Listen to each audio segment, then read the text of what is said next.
Well, joining me live now is Nationals MP and former Deputy Prime Minister Michael McCormack. Lovely to have your company on Sky this morning. The saga continues. Are you supporting David Littleproud?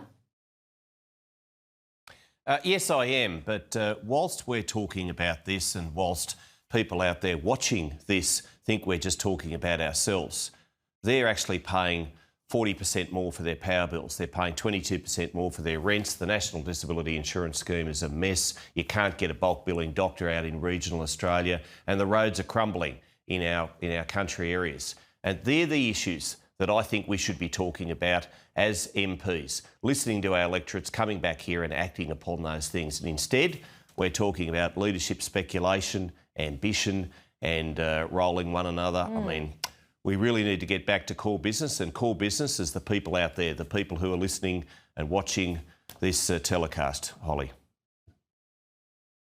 Well, we should be talking about all of the issues that you just outlined there, but we're not, and that's no one else's fault except for the Nationals themselves and the former coalition. So say David Littleproud stays.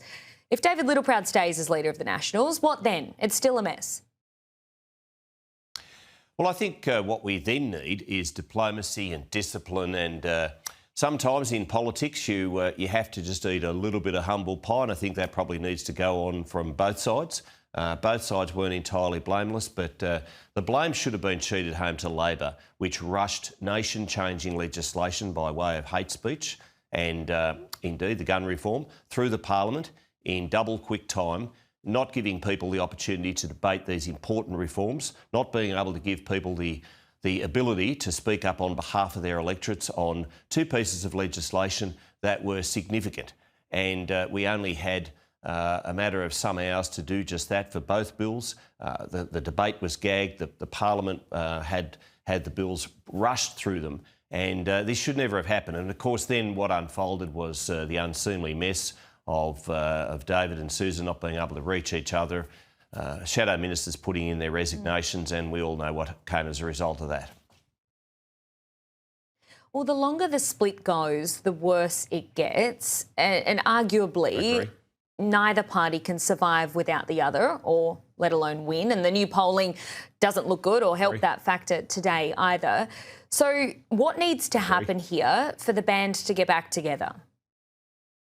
Cool heads, Holly, and what I think needs to happen is we need to... or new leaders. Need to... Well, no, I'm not going to go down that path. I mean, look, that will be up to the party rooms. I mean, I'd never tell the Liberal Party who their leaders should be. That's entirely a matter for their MPs and senators.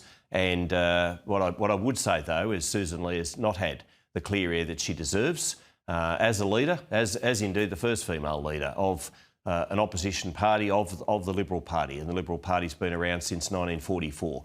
So, but look, that's entirely a matter for the Liberal Party. The National Party will have our meeting at 2 o'clock this afternoon, and we'll see what transpires from there. And I think, you know, at the end of the day, Australians deserve a credible opposition, and people basically just want your party and the Liberals to get on with the job at the end of the day. Because as you mentioned, people are really struggling at the moment. 100%. Inflation is up. We're expecting a rate rise tomorrow. That's where the focus should be on. So, yeah, I really hope that we can see some unity moving forward now. So the story doesn't have to be about this again next week. Barnaby Joy says that Pauline Hanson is the most authentic leader. Just get your response to that, Michael.